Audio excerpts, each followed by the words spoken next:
Chers amis, mesdames, mesdemoiselles, messieurs, amis fidèles des réseaux de la diaspora, Diaspora Network, bonjour, bonsoir, selon l'heure à laquelle vous nous recevez devant vos écrans. Comme vous le savez, depuis un certain temps, le mois de mars est là. Nous vous avons promis que durant le mois de mars, nous ferons le tour pour connaître que joue la femme immigrante, francophone, africaine au sein de la diaspora en tant que telle. Alors, cette émission est travaillée également en partenariat avec Congo Monde TV de votre ami Jean-Claude Mbouyi, 365.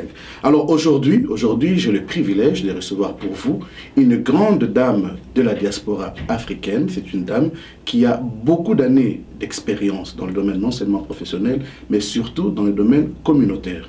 Docteur Malou Bungui, professeur d'université, femme d'affaires, je peux le qualifier comme tel, mais elle le corrigera s'il y a lieu. Surtout, aujourd'hui, elle joue un rôle dominant dans le domaine de la femme en général. En effet, Madame Malou Moueni Malumbungi est directrice du réseau des femmes afro-canadiennes francophones, un organisme communautaire francophone basé ici à Toronto. Alors, sans plus tarder, pour vous, je reçois Madame Moueni Malumbungi. Avec le temps, je vais me familiariser avec le nom. Ouais, Madame Moueni, bonjour. Bonjour papa, c'est Malumbungi. Malumbungi, voilà. Donc voilà, la correction est là. Ce sont des noms africains qui sont par moments difficiles à prononcer. Mais heureusement qu'elle est là sur le plateau avec vous pour, n'est-ce pas, me corriger s'il y a lieu, donc comme je disais. Alors, Madame Moueni, que je fais Moueni ou Malubungi, qu'est-ce que vous préférez? C'est les deux, c'est toujours mon nom. C'est toujours votre nom, effectivement. Oui. Généralement, lorsque... oui. Oui, normalement, généralement, les gens m'appellent Malou. Tantine Malou, maman Malou. Mais sa meilleure désignation demeure docteur Malou, car elle est bien entendu docteur en arts et sciences. Alors, Madame Malou, soyez la bienvenue. Merci. Et le réseau de la diaspora est honoré. Vous étiez dans notre liste d'invités quand nous avions décidé d'orienter, n'est-ce pas, le mois ici, puisque c'était le mois où nous avons célébré justement la journée internationale de la femme.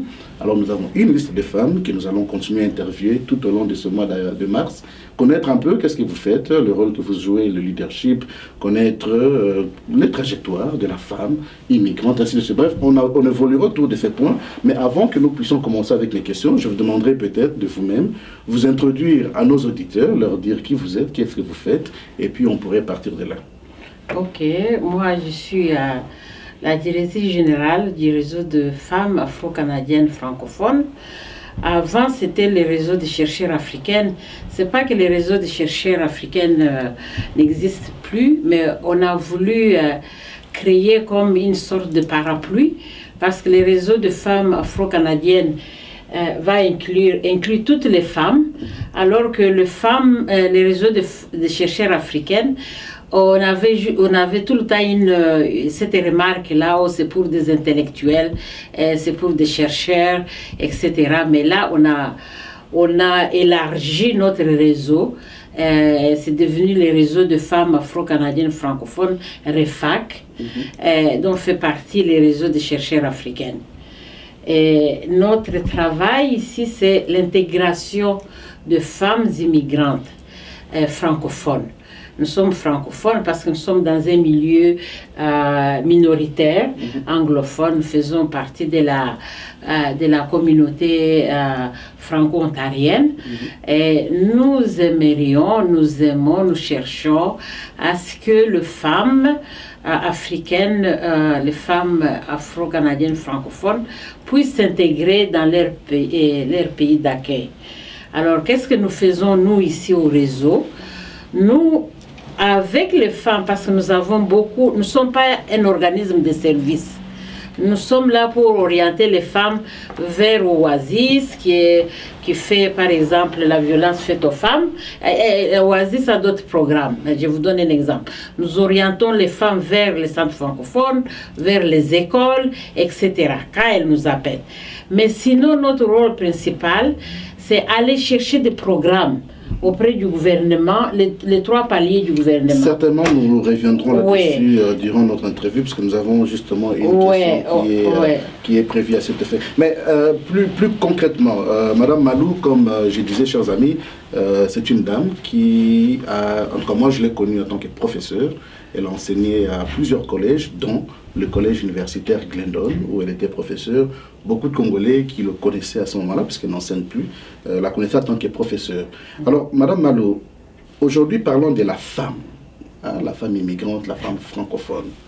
Aujourd'hui, vous avez plaidé pour cette cause pendant plus de 30 ans. Oui. Comment est-ce que les femmes qui nous regardent aujourd'hui devant ces écrans, dans le monde, au Canada et partout, qu'est-ce qu'ils peuvent connaître du rôle, du droit de la famille, de la femme au sein de notre société? Oui, c'est ça que je vous disais, que nous ciblons des programmes à partir des ateliers, à partir des recherches que nous appelons communautaires. Nous ciblons des programmes qui peuvent aider les femmes immigrantes francophones à s'intégrer dans leur société d'accueil. Ok. Avant, on avait commencé avec l'intégration professionnelle. Nous sommes allés d'abord voir qui sont ces femmes, quelles sont les professions, quels sont leurs domaines professionnels. Et qu'est-ce qu'on a fait avec ça? On a organisé des stages, par exemple pour les femmes médecins. Par exemple, quand on recrute les femmes, quand elles viennent ici, quand elle est médecin, elle ne sait pas ce qui l'attend ici. Elle pense, oh j'arrive, je vois une annonce dans un journal qu'on cherche un médecin, qu'on cherche une avocate, qu'on cherche une enseignante. Elle pense que automatiquement elle va avoir ce travail-là, cet emploi-là. Et ce n'est pas vrai. Il faut passer par ce qu'on appelle les ordres professionnels. Tout à fait. Voilà. Alors nous, ce qu'on a fait, c'est d'abord voir qu'est-ce qu'il y a, qu'est-ce qu'on a comme domaine professionnel chez nos femmes. Vous savez, les femmes sont hautement, celles qui arrivent ici sont hautement qualifiées. Vous parlez de la femme immigrante, femme africaine immigrante. Elle est hautement qualifiée. Ok, sur le plan académique. Académique, tous les domaines, les professionnels dans la couture, les professionnels de femmes d'affaires, les professionnels, elles connaissent beaucoup de choses. Le savoir de la femme africaine francophone n'est pas reconnu. Alors nous, ce que nous avons fait, c'est mettre et démontrer que ces femmes-là connaissent beaucoup de choses. Chers amis, nous prenons une courte petite pause. Vous pouvez comprendre, nous faisons une émission qui est quasi moitié en direct. Nous revenons. Réseau de la diaspora 24 heures sur 7, la chaîne la mieux documentée de la diaspora. Réseau de la diaspora 24 heures sur 7. Réseau de la diaspora, la chaîne la mieux documentée de la diaspora. Suivez-nous au www.dn247.net. Réseau de la diaspora, c'est aussi la politique, la santé, l'économie, la jeunesse, le sport et toute l'actualité. Les réseaux de la diaspora 24 heures sur 7. Diaspora Networks 24/7. Suivez-nous au www.dn247.net. Réseau de la diaspora, la chaîne la mieux documentée de la diaspora. Diaspora Networks 24/7, la chaîne par excellence. Chers amis, nous revenons sur le vif de notre émission. Je dois rappeler, informer plutôt à nos auditeurs que nous sommes justement dans le bureau de REFAC. Et de temps en temps, puisque c'est un bureau qui est très occupé ici à l'est de Toronto, de temps en temps vous entendrez les téléphones sonner ou alors vous entendrez des voix de personnes qui sont là, qui suivent cette émission en tant que telle. Donc Madame Malou, vous disiez, avant que nous prenions notre petite pause. Donc nous, ce que nous faisons, après avoir discuté avec les femmes, parce que nous avons des ateliers, et après avoir discuté avec des femmes dans nos ateliers, on va cibler leurs besoins. Quels sont les programmes qui leur manquent pour pouvoir s'intégrer au Canada? Alors, on a par exemple le droit de la famille. Vous savez, quand on parle de la droit, si je vous demande, qu'est-ce que c'est le droit de la famille pour vous? Ce sont les dispositions des lois qui sont mises, qui peuvent favoriser le bien-être de la femme. Enfin, c'est comme ça que moi je défendrai. Mais non, le bien-être de la famille. Le bien-être de la famille. De la famille, ok. Oui. Les droits dans la famille, les droits des enfants.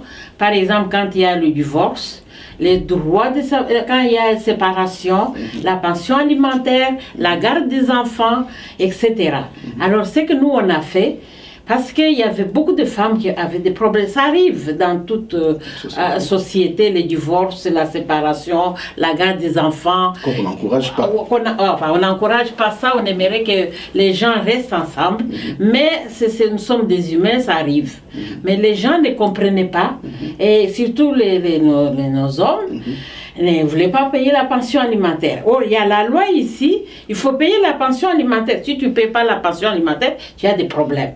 Alors, il fallait expliquer tout ça. Il fallait expliquer aux femmes qu'est-ce que c'est la pension alimentaire, qu'est-ce que c'est la garde des enfants, qu'est-ce que c'est ton droit en tant que femme, et quels sont les droits de tes enfants quand vous êtes divorcés ou séparés. Parce qu'on pense, il y a des hommes qui pensent que quand je paye la pension alimentaire, oh, la femme va s'acheter les habits. Non, c'est pour les enfants, pour l'avenir, pour que les enfants puissent bien manger, pour payer le loyer, etc. Donc, il fallait, parce qu'il y a eu beaucoup de problèmes, il y a eu beaucoup d'hommes qui ont été en prison à cause de ça. Et il y en a qui fuient, qui quittent le Canada, mais ça ne sert à rien. Il faut seulement appliquer la loi. Alors, les femmes ont compris, et les hommes, je ne dis pas que c'est tout rose maintenant, là, non, non. Est-ce que vous, dans votre position, parce que quand vous introduisez une étude, parce que vous faites des propositions sur base des études, des recherches que vous avez effectuées, c'est-à-dire dans vos recherches, puisque en dehors des séparations et autres, il y a aussi des conseils matrimoniaux qui existent pour des couples en problème. Est-ce que vous formulez plus de revendications pour des cas qu'on ne peut plus résoudre et vous formulez des revendications auprès du gouvernement pour que le gouvernement favorise la compréhension de ce loi familiale? Voilà, c'est ça que nous faisons. Donc, on avait commencé par la recherche. On est allé voir les hommes et les femmes, les immigrants francophones. Est-ce que vous savez qu'est-ce que c'est le droit de la famille? Non. On a commencé par définir avec des avocats, avec des intervenants sociaux, communautaires, qui ont expliqué qu'est-ce que c'est. Après ça, on a fait une autre recherche. Maintenant, auprès des enfants, qu'on a appelé les enfants issus de familles divorcées ou séparées. Et les enfants nous ont raconté, nous ont parlé de leur vécu. Tout ça, pourquoi? Parce qu'on cherche des services. Nous, on ne fait pas... On va recommander maintenant. On a sorti une bande dessinée pour que les enfants puissent lire facilement. Qu'est-ce que c'est? Quels sont mes droits si mes parents sont séparés, etc. Ou dois-je... de la femme, on parle de l'enfant. Pardon, attention, les droits de la famille concernent les enfants. Et la mère est toujours concernée par les droits de ses enfants. Mais le père aussi doit être concerné. Vous comprenez? Et là, on a fini avec les enfants. On est revenu encore avec la femme. On est en train de finir des capsules. Parce qu'on s'est dit, donner des ateliers, les gens oublient. Mais quand tu as une capsule, quand tu vas sur le site web du RECAF, du REFAC, pardon, tu tapes, tu vas regarder et bientôt là vous aurez toutes les capsules qui peuvent expliquer qu'est-ce que c'est les droits de la famille au Canada.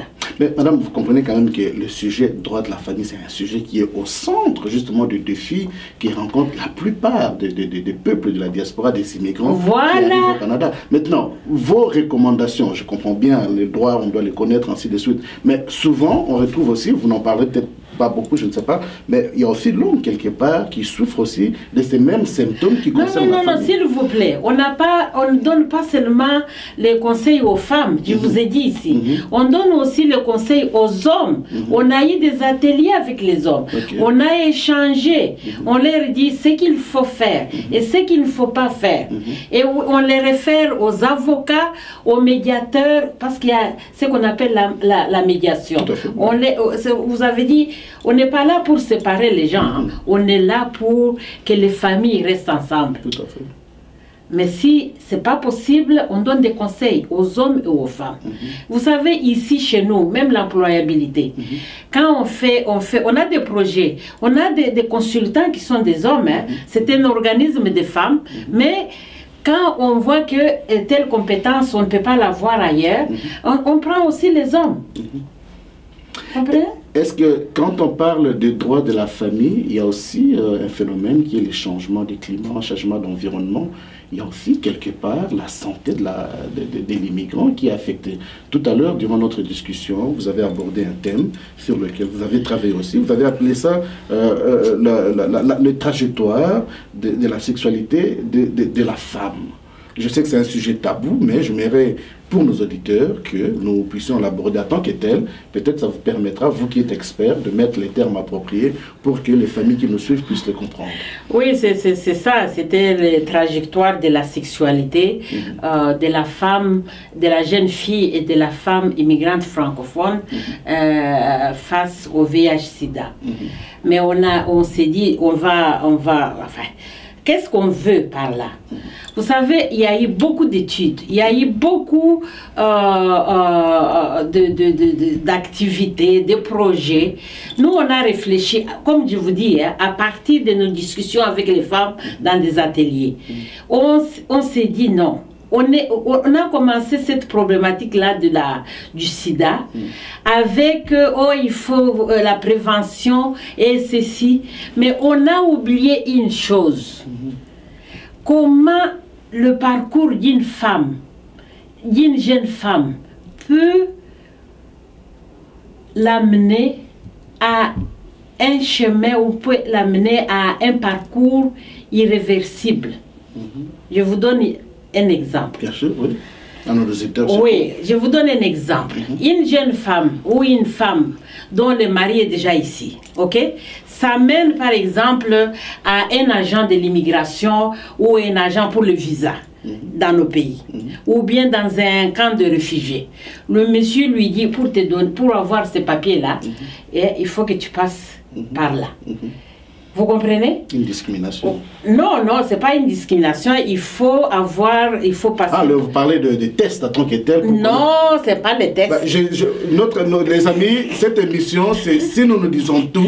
Ici, je vais vous dire toutes les questions sans tabou. Sans tabou. Parce que souvent les émissions sont suivies aussi en famille. Ok. Voilà. Alors, je suis désolée, je vais les dire. Ok, le monsieur dit à la femme, ok, vous voulez avoir un visa, par exemple, pour aller à Abidjan, d'Abidjan, tu vas avoir l'ambassade du Canada. Ah, il faut coucher avec moi. Bon, vous comprenez? Ça, il faut qu'il y ait la discrimination. Ouais, ok. Non, c'est pas la discrimination. En tout cas, c'est un abus. Voilà, c'est un abus. Et la femme, pensant que je vais aller rejoindre mon mari au Canada ou à Paris, elle fait ça. Mais en le faisant, mais elle ne sait pas l'état de santé de ces messieurs-là. Vous comprenez? Et il n'y a pas de protection. Vous comprenez? Alors, à ce moment-là, elle arrive ici ou ailleurs, elle est déjà... Elle est dans le processus d'arriver à la séropositivité. Vous comprenez? Donc, le départ pour la prévention, ce n'est pas seulement dire aux femmes ou à l'homme, il faut utiliser les condoms, il faut ceci. Mais ce parcours-là, ça peut avoir 2 parcours en même temps ou 3 parcours. Elle quitte là-bas. Elle va voir le médecin qui lui dit, oh, passe par là. Donc, je vais coucher avec toi. Elle peut avoir 3 parcours sexuels dans la même journée. Vous comprenez? Alors, dites-moi maintenant à quel moment on lui a parlé de la prévention. Parce que là, elle est devant un fait accompli. Elle doit rejoindre son mari. Donc, nous, c'est ça, nous aimerions commencer par la base, par le début. Tu es dans cet état-là. Qu'est-ce que tu dois faire? Qu'est-ce que les gouvernements doivent faire? Les gouvernements du Canada, il faut éduquer. Même arriver ici, pour avoir une maison du gouvernement, là, une maison subventionnée, il y a des femmes qui sont abusées par des agents. Pour avoir l'aide sociale, je vous assure, on a appris beaucoup de choses. Donc, il ne faut pas seulement dire, oh, les femmes viennent de pays endémiques, donc de pays considérés comme le sida et ça court la rue. Mais non, c'est durant leur parcours, leur trajectoire, que les femmes peuvent se retrouver à des situations à risque. Il faut commencer par là. Tu n'as pas d'emploi, elle arrive ici, elle n'a pas d'emploi, elle est médecin, elle est infirmière, elle est comptable, elle n'a pas d'emploi, elle se retrouve à travailler dans une manufacture, et le monsieur de la manufacture lui dit, ah, tu veux cet emploi-là? Ok, passe dans mon bureau. Et vous comprenez vous-même, passe dans mon bureau, c'est quoi? Donc, on doit éduquer tout le monde, et les gouvernements, et les gens, tout le monde doit être éduqué. Il ne faut pas tout mettre seulement, il faut que la femme sache quel parcours, quand je me retrouve dedans là, qu'est-ce que je... Comment vous dissociez les responsabilités? Parce que le gouvernement a déjà mis les lois qui protègent justement, qui d'abord interdisent ces pratiques et qui punissent en face... Mais non, ok. Mais non. Vous faites des recommandations parce que vous... Oui, on va faire des recommandations parce que je vous ai dit, parce que le gouvernement dit, on nous a catégorisés, les femmes, les hommes, nous tous, on vient de pays endémiques. C'est déjà une discrimination. Mais ils oublient qu'une femme, j'arrive ici, j'ai mon diplôme de médecin, je n'ai pas d'emploi, je me retrouve dans une trajectoire qui m'amène à ces risques-là. Qui la compromet en fait. Oui, qui peut me compromettre parce que je n'ai pas d'emploi. Je n'ai pas... Je dois avoir il y a beaucoup d'abus ici. Hein? Il y a beaucoup d'abus. Et ce sont ces abus-là. Et ce sont ce que nous appelons ces trajectoires ou ces parcours. Nous aimerions les étudier. Il faut aussi les traditions. Il y a la religion. Vous avez vu vous-même, il y a des catholiques qui disent il ne faut pas utiliser les condoms, il faut avoir des enfants, il faut se non, mais si on ne se protège pas. Là, vous faites allusion au pape. Non, je n'ai pas dit. Non, je suis... Non, il faut dire les choses par... Mais tel était le message. Oui, tel est le message. Économiquement, les femmes et vraiment les traditions lui disent, oh, mais tu peux pas.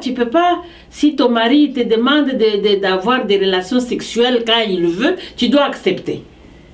Même si le mari lui dit, moi je n'utilise pas ces petites pochettes-là, qu'est-ce qu'elle doit faire? Donc on doit, tout ça, et c'est une remise en question de tous les systèmes traditionnels, religieux, économiques, tout ça, ça devait partir de là. Mais docteur, vous savez, ces sujets tellement tabous, je connais les Africains, je connais la diaspora et je connais plus ou moins comment ces personnes réfléchissent. Tout à l'heure, vous avez lâché une phrase qui, personnellement, m'a fait réfléchir à titre individuel, pas à titre individuel, c'est-à-dire moi, mais quand vous dites, par exemple, que vous apprenez, par exemple, aux épouses à exiger, par exemple, une protection pour avoir ce rapport avec leur mari, vous ne pensez pas... nous, on n'apprend pas aux épouses ça. Ok, nous, vous avez parlé d'une protection. Hein. Non. Ce sont les hôpitaux, par exemple, le centre francophone, les gens qui ont des services. Nous, on montre au centre, au gouvernement, le pourvoyeur de services, qu'avant de dire à une femme que ton mari doit utiliser ça, que tu dois te protéger, mais il y a d'autres parcours que vous devez savoir, par lesquels les femmes passent. Vous comprenez? Nous mettons les doigts sur l'élément essentiel. Les éléments, oui. Nous, on va avoir un forum l'année prochaine avec tous les pourvoyeurs de services pour leur dire, écoutez, c'est bien beau de dire, oh, achetez ceci, faites cela, mais vous ne mettez pas les doigts sur la plaie, hein? Vous comprenez? Là où se trouve le problème. Oui, là où se trouvent les problèmes, c'est tous ces parcours par lesquels la femme doit passer et que le gouvernement et vous les pourvoyez, vous ne parvenez pas à trouver la solution. Il faut trouver une solution. Effectivement, je pense que c'est le but pour lequel vous avez créé l'organisation. Voilà. C'est le but pour lequel vous faites vos propositions. Mais plus concrètement, par exemple, puisque vous faites des submissions, vous faites des propositions au gouvernement, qu'est-ce que vous leur suggérez de faire? Je comprends que vous leur demandez de financer ces initiatives. Mais plus spécifiquement, vous leur demandez donner plus d'argent, la création d'emplois, accepter les femmes, quand elle arrive ici, elle est avocate, il faut lui donner la possibilité d'exercer. Quand elle est médecin, quand elle est maman, est-ce que vous pouvez aller, chez nous, si je n'ai pas d'argent, Si je suis une femme, j'ai 5 enfants ou 2 enfants ou un enfant, je peux vendre les cacahuètes. Je peux trouver des solutions, vous comprenez? Ici, je n'ai pas de solution. Je ne peux pas vendre. Est-ce que quand tu veux vendre, on va te donner ce que tu as un permis. Et quand tu veux avoir le permis, quand tu veux avoir le financement, on va dire, oh, est-ce que il faut aller à la banque. À la banque, je n'ai pas de crédit. Vous voyez comment on est coincé? Tout ça, c'est ça que j'appelle des parcours. Tu arrives, tu ne peux pas avoir le crédit, ou tu n'as pas d'histoire de crédit. Ou si tu as l'histoire de crédit, la carte de crédit qu'on nous donne là, quand tu arrives, tu penses que c'est le paradis, tu te retrouves à ne pas payer la carte de crédit parce que tu n'as pas d'emploi. Alors tu te retrouves coincé comme ça. Alors entre-temps, ils accueillent les gens. Ils accueillent ces femmes-là, elles arrivent avec beaucoup d'espoir. Dès qu'elles arrivent ici. Mais le parcours dont je parle, ça commence chez nous. Je parle pas seulement du Canada. Tout un processus. Oui, tout un processus. C'est ce parcours-là. Et je parlais de ça à Kinshasa lors du sommet de la francophonie. On y reviendra. Et toutes les femmes étaient surprises. Vous comprenez? Parce que c'est des parcours. Quand tu vas voir un avocat, tu as des problèmes avec ton mari. L'avocat, ici, l'avocat, au lieu de faire son travail, commence maintenant à te dire, oh, mais si, tu sais, ce type-là, s'il n'est pas sérieux, moi, je peux t'offrir une maison. Mais je ne suis pas venu te voir pour que tu m'offres une maison. Je suis venu te voir pour que tu trouves une solution. Est-ce qu'il y a la médiation? Est-ce que vous êtes en train de dire que la femme immigrante, compte tenu des conditions de voyage ou de travail dans lesquelles il se trouve, elle devient faible jusqu'à... Non, des parcours. Je parle de parcours. Oui. Des parcours. Mais quand vous arrivez déjà ici, que vous êtes en face d'un avocat et que vous... Non, mais c'est un parcours. Quand tu quittes chez toi en tant que femme, tu vas voir un avocat, c'est un parcours.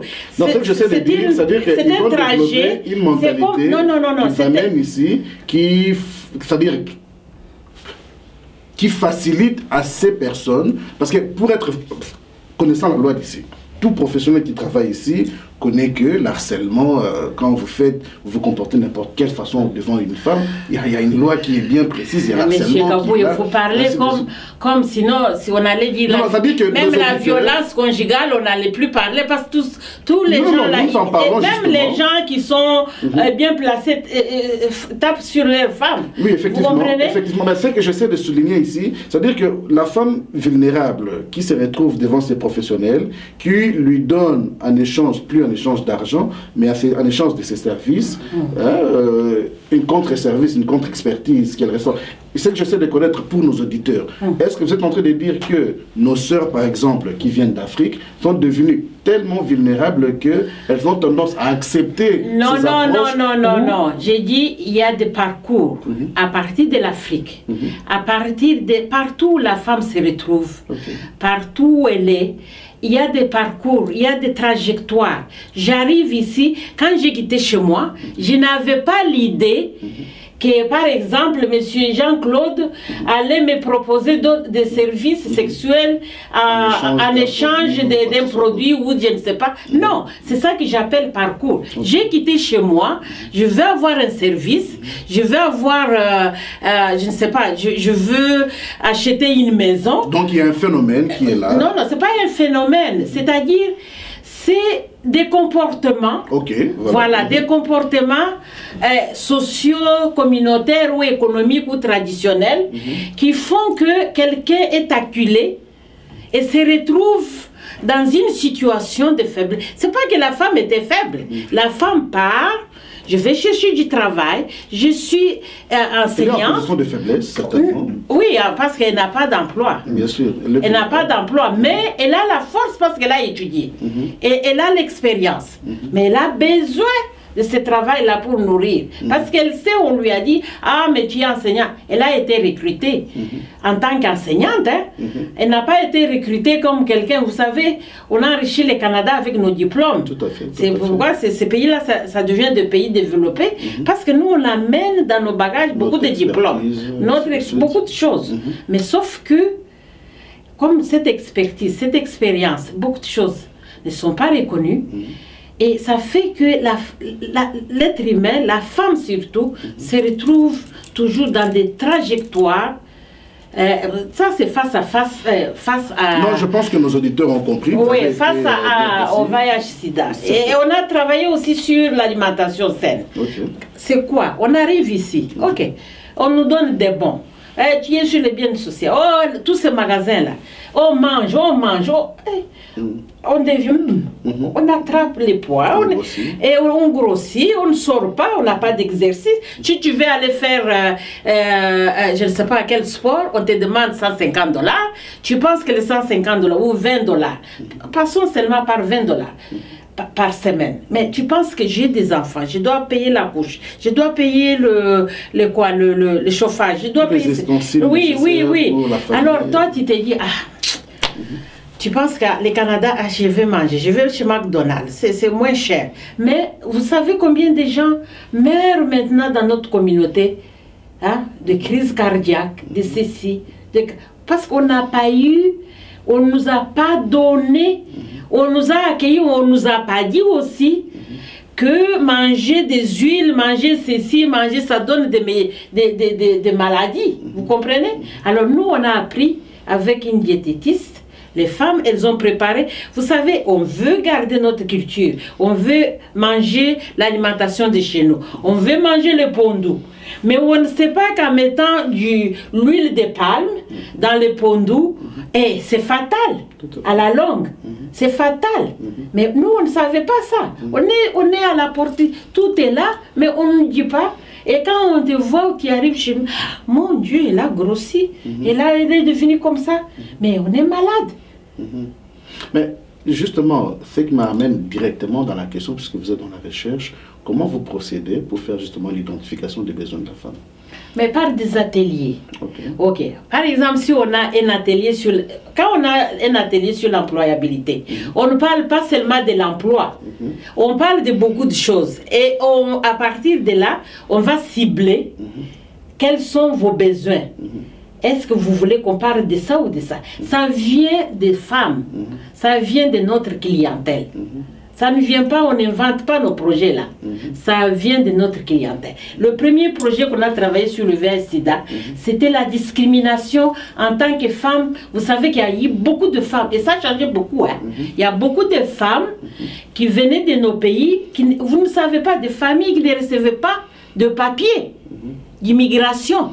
Dès que tu dis, je viens du Congo, et puis les médecins commencent à te demander, est-ce qu'il y a quelqu'un dans votre famille qui est mort du sida?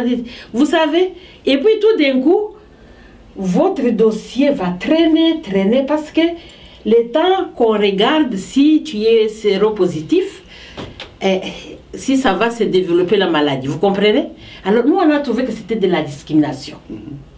Et harcèlement aussi au niveau, même aller, je vous assure, vous avez déjà fait cette expérience-là, aller à l'hôpital, vous venez, on va vous demander, est-ce que vous avez été en Afrique dernièrement? Et vous savez, pourquoi on me pose cette question-là? Moi je demande, parce que je suis noire, vous croyez que je viens d'Afrique directement? Mais parce qu'ils veulent savoir si tu as telle maladie. Alors là, on a dit au gouvernement, ils nous ont écoutés, parce qu'il y a beaucoup de choses qui ont changé. Même au niveau de le domaine professionnel, regarde aujourd'hui, il y a beaucoup de femmes qui sont enseignantes, mais on a travaillé avec les écoles. Des femmes immigrantes. Oui, il y a beaucoup de femmes immigrantes, on a travaillé. Vous avez besoin, vous êtes dans une communauté minoritaire, mais on a des femmes qui ont étudié. Vous avez des garderies, et regardez maintenant des garderies, il y en a partout. C'est pour la survie de la langue française. Mais il a fallu que nous, on travaille avec les gouvernements pour que il y a des normes qui doivent être assouplies, sinon ça va. Et ce sont eux qui perdent, c'est pas nous. Vous avez parlé de francophones, les femmes, les francophones aussi, les hommes, en situation minoritaire. Jusqu'à un moment, il y a eu un grand débat justement au sein de la francophonie ontarienne où les ethnoculturels, le noir, disons-le comme tel, ont fait des revendications pour dire que les subventions pour des besoins qui concernent le noir, en particulier les noirs francophones, sont desservées ou bien sont octroyées aux organismes francophones traditionnels, alors que ces francophones ne connaissent pas naturellement et logiquement les besoins que nous, immigrants en situation minoritaire, nous rencontrons. À ce propos, d'ailleurs, je me rappelle, déjà, on ne fait pas le sujet du jour, mais on avait favorisé la création d'une organe qui devait plaider pour les Noirs francophones au même titre que l'Assemblée de la francophonie de l'Ontario. Qu'est-ce que vous, en tant qu'intervenante communautaire francophone, dites à ce propos? Moi, je vais vous dire une chose. Chez nous, dans ma culture, on dit que quand tu vas chez les Bakuba, ne danse pas. Regarde comment les Bakuba dansent. Ça dit beaucoup. Ok, nous sommes arrivés ici. Nous avons trouvé la communauté franco-ontarienne dont nous faisons partie. Oui. Nous faisons partie. Ok, on a créé on s'est dit, ok, on va créer nos organismes. Mais faut-il toujours que ces organismes-là fonctionnent bien, qu'ils respectent? Quand on finance un organisme, il faut que cet organisme-là fasse son travail, fasse les activités pour lesquelles la subvention a été accordée. Mais on n'avait pas encore cette expertise-là, ok? Mais je pense qu'aujourd'hui, les francophones, les afro-canadiens francophones ont acquis maintenant cette expérience-là. Et ils peuvent gérer, je pense, leurs organismes. Mais il faut qu'on travaille en partenariat. Comme j'ai dit au départ, quand tu y vas chez les Bakuba, ne te mets pas à crier, alors que chez eux, on ne crie pas. Il faut regarder et apprendre. C'est ça qui nous a manqué. C'est bien beau de dire on veut faire ceci, on veut faire, mais les lois du financement, la gestion financière n'est pas la même que chez nous. On n'a jamais géré des organismes. Mais on ne parle pas seulement d'argent quand on parle de cette expertise, on parle aussi de la compréhension du problème. Parce que moi, si j'ai une culture dont vous avez parlé par exemple, oui, que voilà, quand vous arrivez dans une nouvelle terre d'accueil, vous devez suivre une certaine procédure. Ça, c'est propre à nous. Nous comprenons cela tant que tel. Mais eux, à qui on remet la plupart de ces subventions, souvent, quand vous parlez avec les experts, les agents de projet, vous vous rendez compte, je m'excuse d'utiliser ces termes, ils sont totalement ignorants des problématiques pour lesquelles le gouvernement. Mais c'est à nous de leur donner à nous, d'offrir des ateliers, de demander, voilà des besoins, de demander des ateliers, d'organiser des ateliers, des forums, et puis pour se parler, pour pouvoir discuter, voilà, nous on pense comme ça, ou vous pensez comme ça, est-ce qu'il y a moyen de trouver un terrain d'entente pour qu'on puisse travailler ensemble, créer des partenariats, pour qu'on puisse... Et ils ont besoin de nous, nous avons besoin d'eux. Il ne faut pas dire que nous, on n'a pas besoin d'eux. Non, nous, on a besoin d'eux. Et ils sont arrivés ici avant, ils savent ce qu'il faut faire. Et nous, ils ont besoin de nous parce que la société est en train de vieillir. Là, vous parlez d'un partenariat d'égal-égal. Ce n'est pas que ils ont besoin de nous en termes de chiffres pour répondre à leurs besoins de financement. C'est-à-dire qu'ils ont besoin de nous en tant que partenaires devant répondre à ces priorités. C'est de ça que vous parlez? Oui. Ok, d'accord. Enfin, je ne traînerai pas là-dessus parce que ce n'est pas notre sujet du jour. Non. Mais ça fait partie parce que les femmes immigrantes francophones, elles ont créé des organismes, entre autres comme nous ici, il y a les regroupements de femmes immigrantes, il y a GAFO, il y a la Passerelle, il y a Mokonzi, il y a Oasis, etc. Elles ont montré leur leadership. Il y en a qui font l'agriculture, il y en a qui font la couture, il y en a qui font l'art, il y en a qui font la recherche. On a démontré que nous sommes capables, en tant que femmes, de prendre ce leadership-là, mais le leadership n'est pas unique. Il est diversifié. Moi, je ne peux pas être leader dans tout, mais je laisse aux autres la possibilité. Nous sommes toujours dans le sujet. On est toujours là. Et la place de la femme immigrante francophone est très importante dans cette communauté et même la communauté de la diaspora. On a démontré, regardez, je vous dis, regardez, allez dans des garderies, regardez toutes ces femmes-là. Aujourd'hui, ce sont ces femmes-là qui donnent qui donne l'orientation de base aux enfants francophones.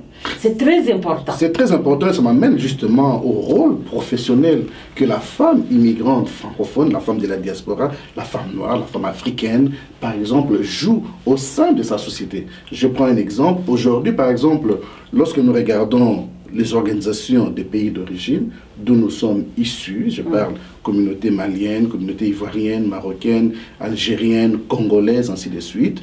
Quand vous regardez ces structures, vous ne sentez pas le leadership de la femme en tant que tel.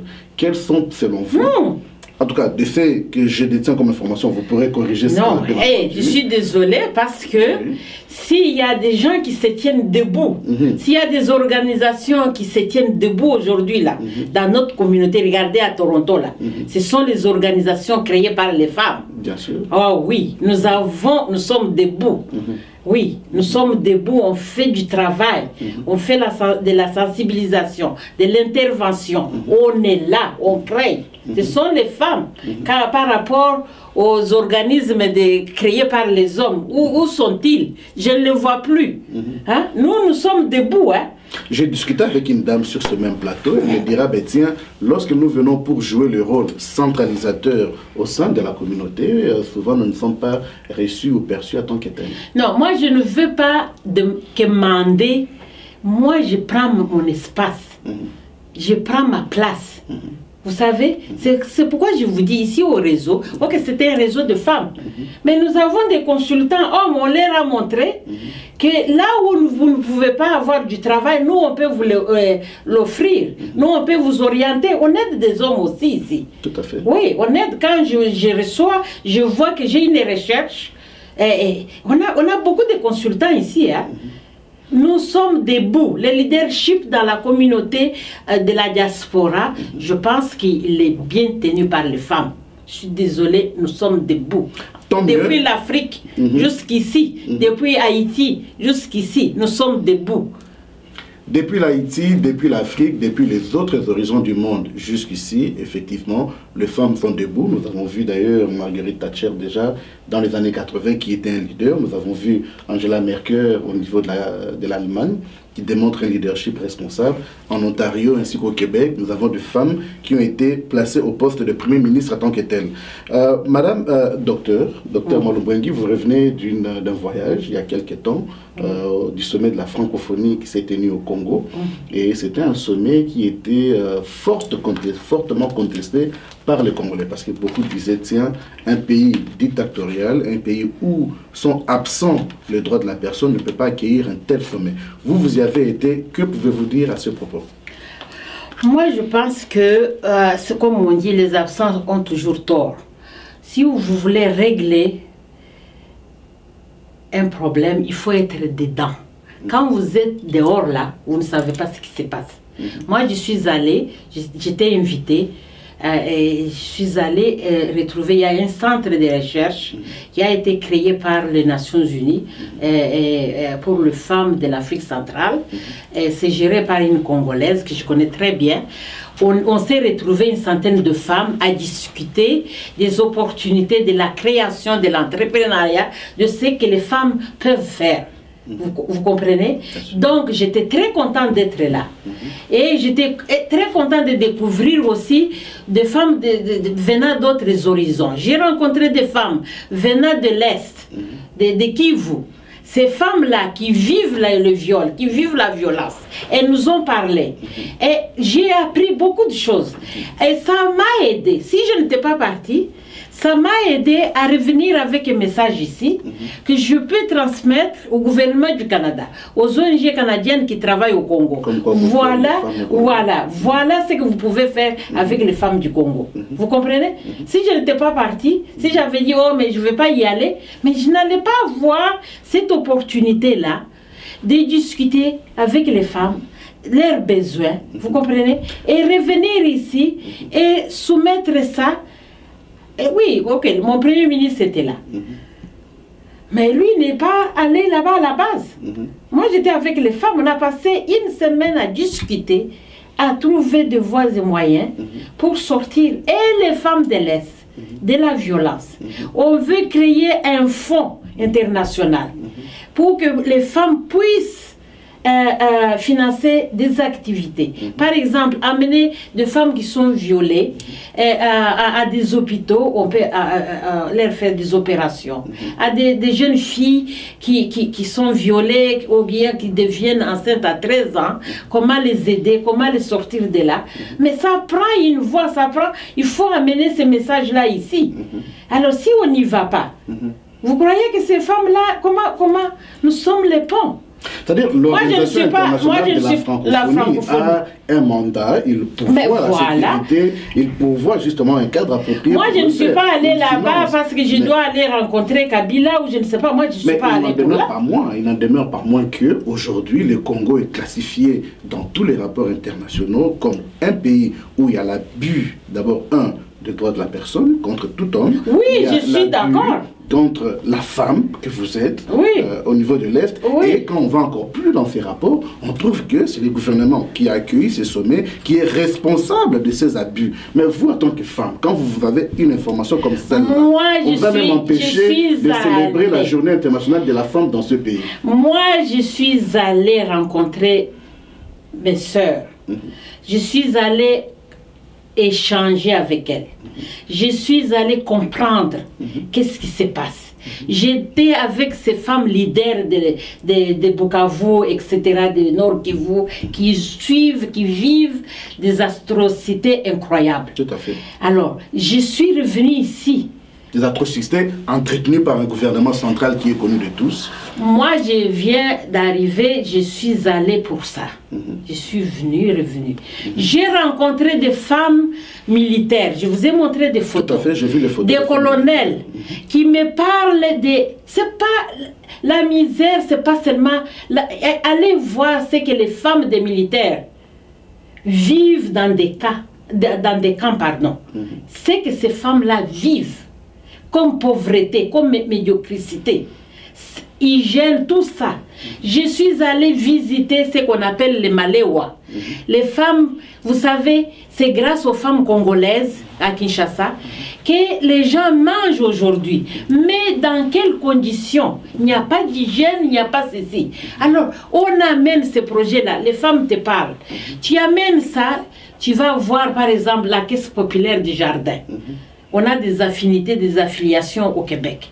Tu vas leur dire, voilà. On a parlé aussi de problèmes de les points sexuellement transmissibles. Est-ce que vous savez ce que c'est? Je n'ai entendu parler, c'est très populaire avec les professeurs qui sont sous-payés par un gouvernement illégitime et irresponsable et qui n'a pas été élu. Enfin, j'en ai entendu parler. Non, moi, je n'entre pas dans cette dynamique-là. Moi, j'entre dans une dynamique où il faut chercher des solutions. Les jeunes filles sont venues. On est en train d'organiser un forum, je pense l'année prochaine, où on cherche, vous êtes Congolais, vous êtes responsables. On a besoin d'argent pour organiser ces forums-là. Est-ce que vous pouvez contribuer, même avec $20? Même avec la promotion, oui, il faut contribuer. Parce que c'est très important. On ne peut pas abandonner notre pays, nos pays, parce que, oui, on sait qu'il y a la dictature. On n'est pas d'accord avec ça. Mais en même temps, il y a des gens qui vivent là-bas, dans ces pays-là. On ne peut pas abandonner ces gens-là dans leur misère, dans leur souffrance, avec des besoins aussi criants. Il faut aller les voir. Il faut aller les voir. Il faut aller y amener.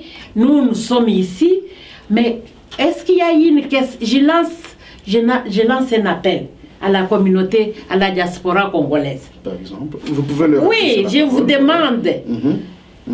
Je vous demanderai de cotiser, d'avoir une caisse ici. On dit voilà, on va à une banque, par exemple, TD Bank ou Banque Royale, on va ouvrir un compte.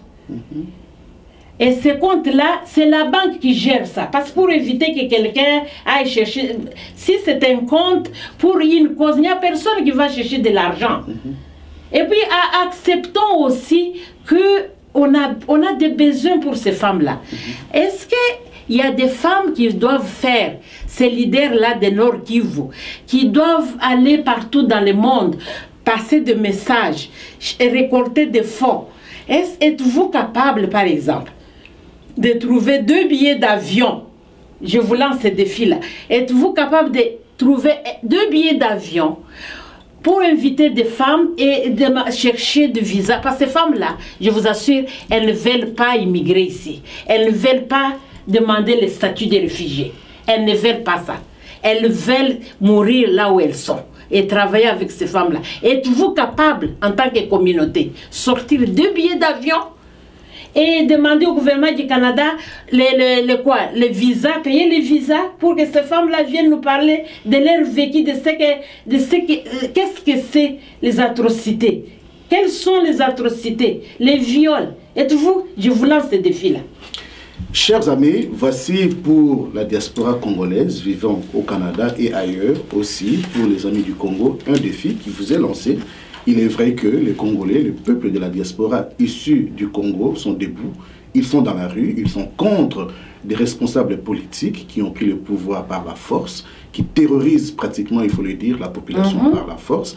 Et ce sont ces personnes-là qui vivent justement ces atrocités, qui sont prêts à venir ici, au Canada, ou éventuellement en Europe, là où vous vous trouvez, pour venir témoigner justement de ces malheurs que notre consoeur, docteur Malumbungi, a pu vivre. Elle corrigera le nom, parce que je ne suis pas encore totalement familiarisé avec les noms, mais j'y parviendrai.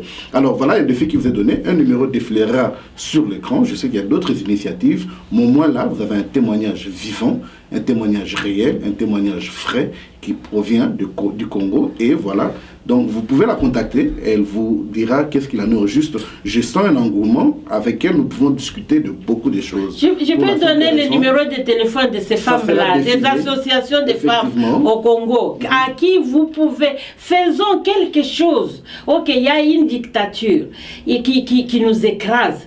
Mais n'oubliez pas que les gens qui vivent cette dictature-là, mais qui nous permet même de circuler ici. Je suis désolée de dire ça, de circuler ici, de dire voilà, je suis congolais. Ce sont ces gens-là qui sont restés. Que faisons-nous pour aider ces gens-là? Que faites-vous? Que faisons-nous pour aider ces gens? Comme je disais, Dr Mouni est une dame d'expérience. Elle a milité pendant de longues années et il sera très difficile pour vous de limiter cette interview en 30, 45 minutes, voire 1 heure. Mais je vous promets, dans un avenir proche, elle reviendra encore pour parler de beaucoup de sujets. Souvent, docteur, lorsque nous... On a marché, effectivement. On a été à Ottawa. On a marché.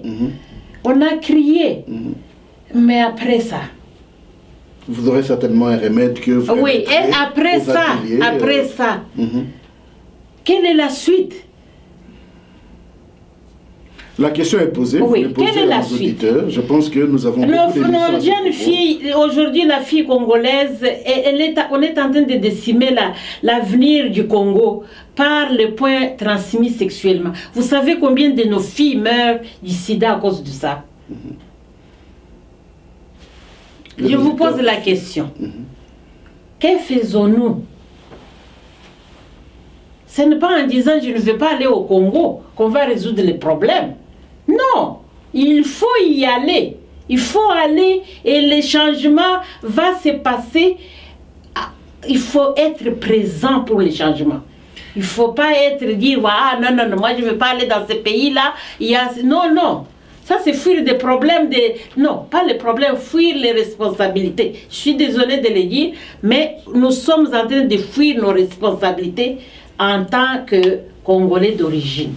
Vous êtes en train de suivre Dr Malumbungi. Elle a fait une liste de recommandations, de suggestions et de propositions pratiques. Madame, je m'en voudrais de clore cette interview. Vous travaillez sur beaucoup d'initiatives.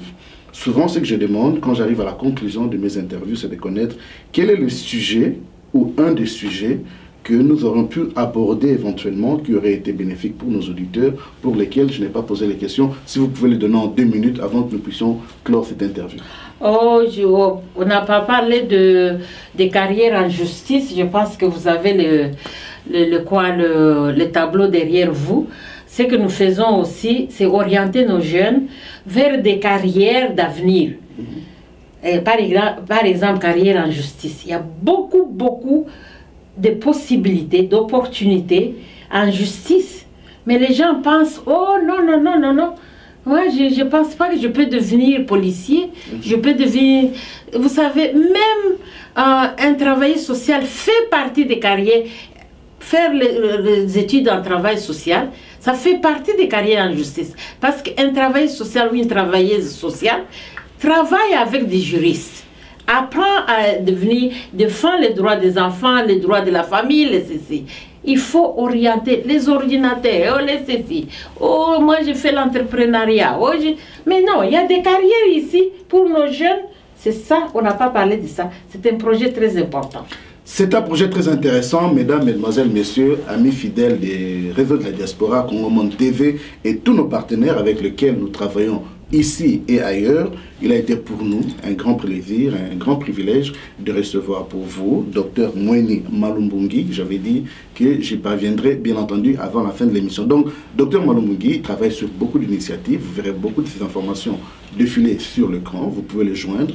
Elle a un bureau ici qui est localisé à l'est de Toronto, c'est-à-dire aux environs de Scarborough. Vous verrez encore là, n'est-ce pas, une adresse défilée sur votre écran, son numéro de téléphone, ainsi de suite. Donc, comme j'ai promis, elle reviendra et nous vous amènerons d'autres sujets, comme le sujet de carrière en justice, que beaucoup d'immigrants francophones peuvent explorer et pourquoi pas rendre leur devenir meilleur.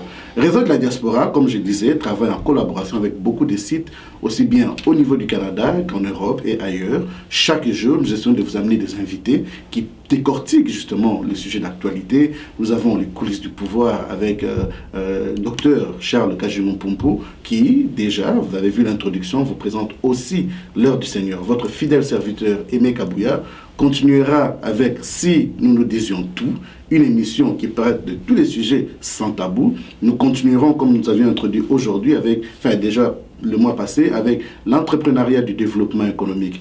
Nous travaillons avec un homme que vous connaissez bien, Jean-Claude Mbouiwa Kancha, 365, qui, vous avez déjà pris l'habitude de voir défiler devant vos écrans, il y sera là. Il a de nouvelles initiatives, il en parlera. Pour aujourd'hui, nous vous disons merci. Merci d'avoir suivi cette émission. Merci d'avoir été nombreux à nous envoyer vos propositions, vos conseils. Nous continuons à les recevoir et ne vous fatiguez pas de le faire. Madame Malou, c'est vraiment un plaisir. C'est aussi en même temps un regret que nous devons donner. Donc je vous serre la main pour vous remercier d'avoir accepté de répondre à notre interview. Vous savez, le changement se fait toujours à travers le média. Les changements se fait toujours à travers le média et elle est disposée à revenir pour parler de ces changements. www.dn247.net. Je remercie particulièrement mon associé, mon collaborateur, un homme qui travaille beaucoup avec les réseaux de la diaspora. Je parle de M. Hilaire Kassa, Mundele Nakati, Mouindou Nalibanda. À très bientôt.